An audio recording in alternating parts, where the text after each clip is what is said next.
Salut les amis, c'est The Prof d'Ortie. Aujourd'hui, un tuto intéressant, c'est la récupération de ses semences. Alors, je vous laisse découvrir ça tout de suite.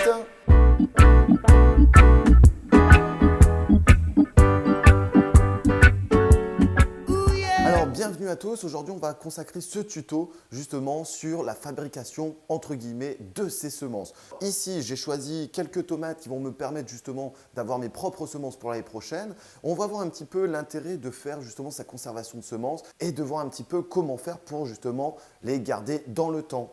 Pour ça, au niveau du matériel, il va vous falloir pas grand-chose au final. Vous prenez une petite assiette, un couteau, vous avez des enveloppes ou alors quelque chose qui va vous permettre de conserver vos semences. Vous allez avoir besoin de petits bocaux, ensuite de feuilles et d'un crayon pour pouvoir noter les variétés. Et enfin, forcément, il va vous falloir des jolies tomates.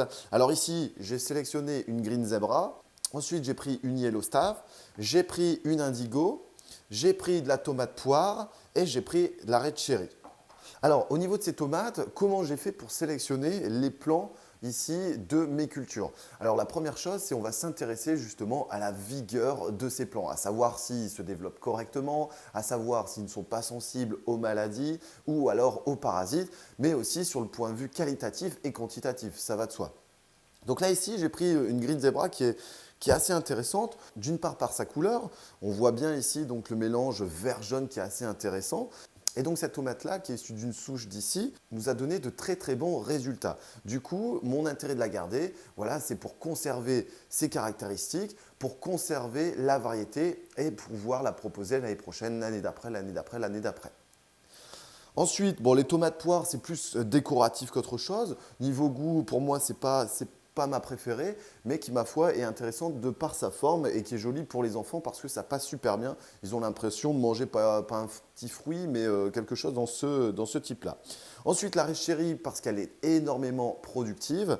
Et enfin, l'indigo parce que justement, elle a des couleurs assez sympas, elle est bleutée et du coup c'est quelque chose d'assez intéressant dans son jardin. Alors, au niveau de la maturité du fruit, on va essayer de prendre forcément des tomates qui sont le plus mûres possible. Et ça, c'est vraiment important pour la sélection de ces semences. Et on va choisir donc encore une fois sur la vigueur des pieds de tomates ici qu'on a plantés. Il faut savoir qu'ici, on est sur la 10e année des récupérations de semences au niveau de la tomate et qu'on a des fort bons résultats.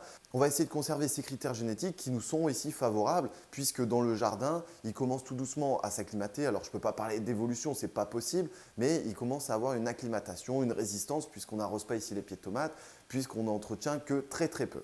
Au niveau du matériel, donc on va préparer un peu de son plan de travail. Donc là, la première chose, ça va être de sélectionner donc les variétés. On va déjà les ranger au fur et à mesure. Voilà, rien de difficile. Et maintenant, donc, on va juste couper la tomate en deux et on va la mettre dans un petit filet d'eau. Donc, ce filet d'eau dans un récipient va nous donner quelque chose comme ça, où les graines sont justement en train de couler à l'intérieur. Ensuite, on viendra prendre une passoire d'ici 1 ou 2 jours pour commencer à filtrer et ensuite faire sécher les graines qui auront perdu justement leur pellicule ici de tomates. Ici, c'est de la tomate poire, je vais le mettre ici, comme ça je pourrais faire la deuxième. Et d'ici quelques jours, on va donc les mettre dans une assiette. Donc là, ici, c'est une grid red et on voit bien donc que les graines ici ont été bien séchées et on va pouvoir justement donc les mettre dans une enveloppe. Donc là ici on a à peu près une cinquantaine de graines, donc ça suffit avec 2 tomates à peu près. Après ça dépend de la tomate, ça dépend de la variété aussi. Et on a des variétés qui ont plus ou moins de semences à l'intérieur, de petites graines. Mais là ici donc on va en faire encore une dizaine pour pouvoir assurer et pour pouvoir surtout les partager. Je vous parlais de maturité, regardez, donc là ici j'ai pris le fruit au plus tard dans sa maturité. Le fruit est en train de s'ouvrir, certainement parce qu'il est gorgé en eau, il a bien gonflé et tout. Donc là ici c'est pas trop important. Ensuite donc on va la couper en deux, on va récupérer les semences et on va pouvoir consommer le reste, forcément ça va de soi. Allez c'est parti. Alors, je vais commencer par prendre mes petits récipients. Alors, je prends des couleurs différentes, comme ça m'évite de perdre mes variétés. Alors, ce que je vais faire, je vais commencer ici par la tomate poire. Hop. Alors, on va la couper en deux. Voilà, rien de difficile. Voilà. Et ensuite, on va les mettre donc à l'intérieur. Hop. Voilà. Et là, on va pouvoir donc laisser 2 jours dans le bocal. Voilà. Afin que les graines soient nettoyées. Donc là, ici, voilà la tomate poire.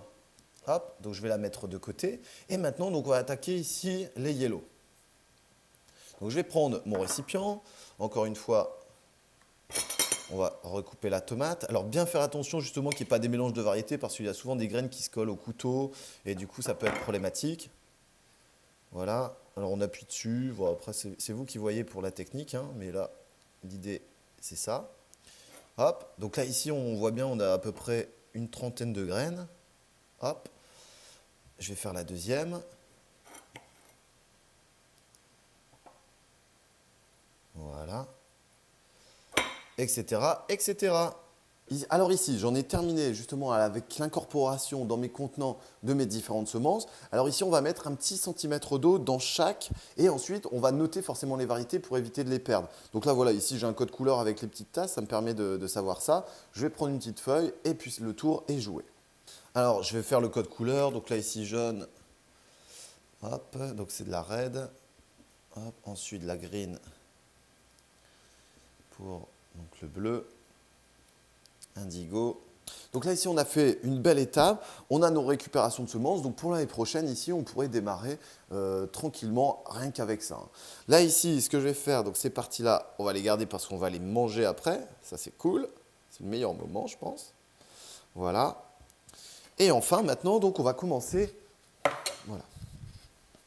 Donc là, voilà. Ici, on a fait un beau travail. Je vais aller mettre l'eau tout de suite. Et ensuite, on verra ce qu'il faudra faire. Alors, donc là, on va faire couler un petit filet d'eau. Voilà, on va mettre 1 cm, 1 cm et demi, hein, c'est pas dérangeant. Hop, et voilà. Et là, ici, on va laisser macérer quasiment une journée ou 2 journées, donc ce qui s'appelle la stratification ici. Voilà, une fois qu'on a fait ça, on va pouvoir reprendre 2 jours après ou 1 jour après notre petit verre qui va nous permettre justement d'avoir et de récupérer les semences. Donc pour ça, on va prendre ici un tamis, je vais aller m'en occuper. Donc ce tamis va nous permettre justement de filtrer l'eau avec les semences. Et ensuite, on va reprendre une assiette et on viendra mettre les graines disposées à l'intérieur pour pouvoir justement les laisser sécher. Donc je vais aller tamiser ça et j'attaque tout de suite. Voilà. Une fois que c'est bien séché, on va ici le retourner en faisant attention qu'il n'y ait pas de semences à l'intérieur du bac parce qu'on va faire tous les contenants. Voilà. Donc là, ici, c'est bon. Et là, cette partie-là, on va la laisser sécher et on viendra la reprendre quasiment tous les jours. On viendra gratter les semences parce qu'elles vont commencer justement à se flétrir et à coller sur l'assiette. Donc tous les jours, vous pouvez passer tranquillement et faire un petit grattage pour pouvoir aérer et libérer les semences. Et dans quelques jours, vous avez vos propres semences qui sont justement comme ceci, comme on a vu au départ. Une fois que ça c'est fait, on va pouvoir les ranger et la conservation, c'est assez important. Donc là, ici, mes red green, je vais les mettre là. Donc là, la variété est déjà notée.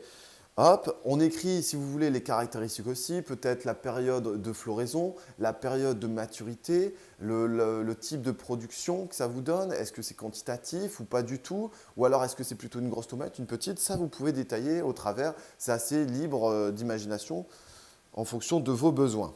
Maintenant, au niveau des critères de conservation de la semence. Alors, la semence va être stockée dans un endroit si possible frais, pas trop froid, pas trop chaud, et surtout à l'abri de la lumière et à l'abri de l'humidité. On fait attention aussi aux rongeurs qui peuvent justement s'inviter et puis les consommer. Donc là-dessus, essayez de trouver une boîte hermétique et vous le mettez justement peut-être à la cave ou dans un endroit qui permettra d'avoir les conditions favorables de conservation. Vous avez des semences qui vont pouvoir être conservées quelques dizaines d'années. Vous en avez d'autres qui vont pouvoir être conservées 1, 2, 3 ou 4 ans. Alors ce que je vous propose, c'est justement faire des tests de levée, des tests de semis. Donc vous mettez ça dans des coupelles et vous mettez à peu près 10 graines pour voir justement le taux de germination, pour voir si vous avez bien fait le travail. Voilà, donc c'était un petit tuto sur la conservation des semences.